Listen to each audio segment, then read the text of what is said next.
Bon, on va essayer de débriefer ce qui s'est passé hier soir. Sincèrement, j'avais bien dit une chose, sortir de ce match sans regret, parce que je le pensais sincèrement. Je pensais sincèrement que tu avais tout à gagner. C'est-à-dire que tu fais nul, tu te mets en bonne position, voire pratiquement, tu es pratiquement oublié, presque sûr de passer barragiste. Tu venais à gagner, c'était fait à 100%.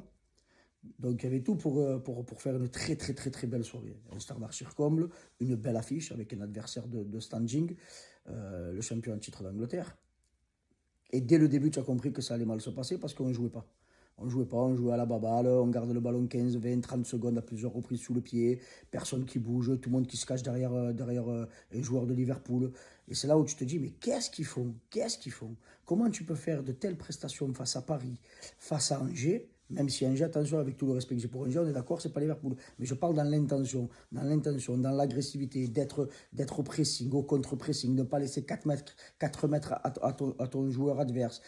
Quand tu pars en contre, partir en équipe. Quand tu te replaces, te replacer en bloc équipe. On n'a pas vu ça hier. Hier, on n'a pas vu ça. J'ai vu des joueurs perdus. À un moment, il y a Greenwood qui part sur le côté. Il récupère le ballon défensivement. Il part. Personne ne le suit. Il se retrouve face à 3 joueurs de Liverpool, obligé de revenir derrière. Non, mais on est où? Oh, tu es un match de Ligue des Champions. Comme je le dis, je le répète. Tu dois avoir aucune pression. Il y a tout qui peut aller que dans ton sens. Et tu fais quoi? Tu te sabordes tout seul. Parce que tu donnes pratiquement 2 buts sur 3, voire les 3 buts. Hein. Le premier, le coup franc, c'est catastrophique ce qui se passe. Même en U13, on t'apprend à mettre un joueur derrière pour pouvoir faire sauter ton mur. Donc, problème de concentration, problème de communication. Le deuxième, tu fais n'importe quoi défensivement. Cafouillage, paf, le ballon est fini au fond, tu ne sais même pas comment. Ah, faut arrêter, faut arrêter. Et encore une fois, hier, tu as 2 ou 3 joueurs qui sortent un peu du lot. Mais c'est trop peu dans ce genre d'affiche. Même face à un Liverpool qui est un peu mal en ce moment.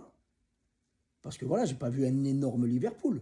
Mais c'est dur. Sans un énorme Liverpool, tu en prends 3, il y a une barre, il y a un but refusé. Ah, faut arrêter, faut arrêter. Ils n'ont pas été à la hauteur de l'événement. Voilà, et ça, il faut savoir le dire. Moi, j'en ai marre de ces ballons-là, là, joués latéralement, de on attend, tranquille, le nombre de risques qu'on a pris derrière à relancer dans l'axe alors qu'il y avait un joueur sur le dos des Marseillais, c'est n'importe quoi. Bon, maintenant, voilà, il faut relever la tête, comme on le dit, hein, tous les 3 4 jours, faire le taf samedi au Vélodrome, et là, il va falloir un autre visage, parce que sinon, ça ne va pas le faire. Hein. Par contre, un gros respect aux 2 virages, le rendu, le taf, c'était exceptionnel. C'était exceptionnel, le virage sud avec les Beatles et cette rétrospective sur la victoire à l'époque avec le Provençal, avec Flamini et tout, c'était exceptionnel. Et le virage de paix, alors là, c'était un petit hommage au micro d'argent. Donc, sincèrement, Dayam, c'était tout simplement splendide. Par contre, vous avez été à la hauteur. Un gros respect parce que le 12e homme, lui, était en mode Ligue des Champions. Par contre, ceux qui étaient sur le terrain étaient en mode détente. Allez, passez à tous une bonne journée. Et on se retrouve dans le BDS cet après-midi.